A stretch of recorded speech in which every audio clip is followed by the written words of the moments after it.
اعوذ باللہ من الشیطان الرجیم بسم اللہ الرحمن الرحیم نحمدہ و نصلی علی رسول الکریم انشاءاللہ مشاءاللہ سبحان اللہ۔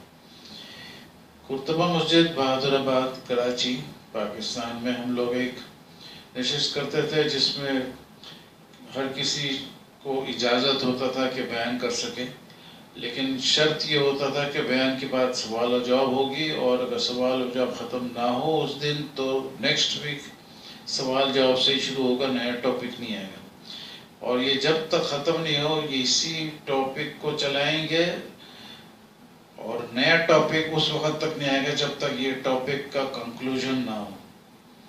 تو اس سے کبھی لمبا چل جاتا تھا، تو ایک ٹاپک امام صاحب جو تھے انہوں نے کہا کہ اس دن انہوں نے بیان کیا، دوست بھی ہیں اپنے، تو انہوں نے کہا ہے کہ قرآن شریف جو ہے یہ مخلوق نہیں ہے، اور یہ ہمیشہ سے ہے، جیسا اللہ ہمیشہ سے ہے تو قرآن بھی ہمیشہ سے ہے۔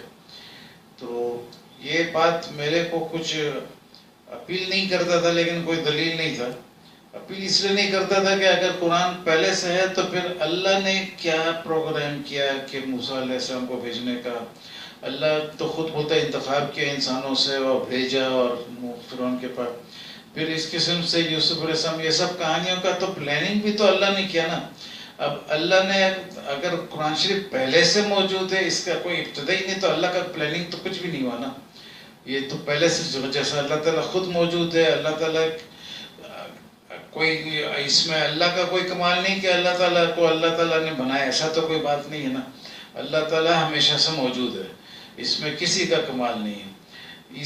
مگر قرآن شریف جو ہے یہ اللہ کا کلام ہے۔ اللہ تعالیٰ نے جب بھی اس کو بنایا، ڈائریکٹ بنایا یا اپنے کارندوں کے ذریعے بھی بہت کچھ کیا، اللہ کو معلوم کیا نہیں کیا، اس پہ کوئی فائنل تحقیق نہیں ہے، زبردستی بولنا اچھی بات نہیں ہے۔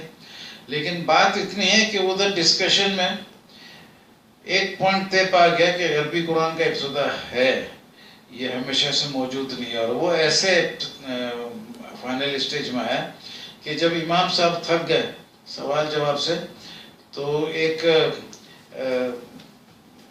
عبدالرحمن صاحب تھے جامعہ اسلامیہ کلفٹن کے، وہ انہوں نے ان کی مدد میں آ کے جگہ سنبھالا، تو ان سے بات ہو رہی تھی۔ تو پہلے تو میں نے ان سے پوچھا آخری دن، اس ڈسکشن کا آخری دن، کہ میں نے پوچھا کہ بھائی انگلش اور جرمن زبان کا خالق کون ہے؟ تو انہوں نے کہا اللہ۔ پھر میں نے کہا کہ اردو اور بنگلہ زبان کا خالق کون ہے؟ انہوں نے بولا اللہ۔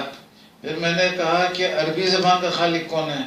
پھر انہوں نے بولا اللہ۔ تو میں نے بولا اگر عربی زبان کا خالق اللہ ہے تو عربی زبان تو مخلوق ہوا، اب عربی زبان اگر مخلوق ہے تو اس کے معنی عربی زبان کا ابتدا ہے، اور اگر عربی زبان کا ابتدا ہے تو جو قرآن عربی میں ہے اس کے عربی کا ابتدا ہے، تو وہ لازمی بات ہے کہ قرآن کا ہی ابتدا ہو گیا۔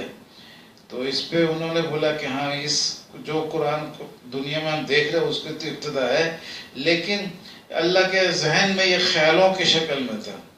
میں نے چلو یہ تو ایک الگ ڈسکشن ہے، لیکن عربی قرآن کا ابتدا ہوا۔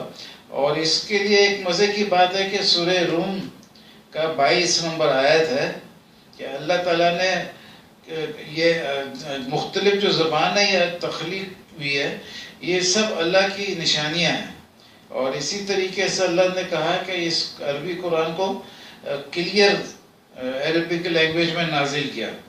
تو جب کلیئر عربک لینگویج میں نازل کیا ہے، یہ سورہ نحل کا آیت نمبر 103 ہے، تو اس سے سب سے ثابت ہو گیا کہ قرآن عربی کا ابتدا ہے، اور قرآن چونکہ عربی میں ہے تو قرآن کا بھی ابتدا ہو گیا۔ اور اس طریقے سے وہ ڈسکشن فورم جو تھا اس میں ایک بہت بڑا پوائنٹ ڈسکس ہوا اور کنکلوڈ بھی ہو گیا کہ عربی قرآن کا ابتدا ہے۔ اور یہ خوشی کی بات ہے کہ اتنے چھوٹے سے ڈسکشن فورم میں اتنی بڑی سی بات ہو گئی۔ وآخر دعوانا الحمدللہ رب العالمین۔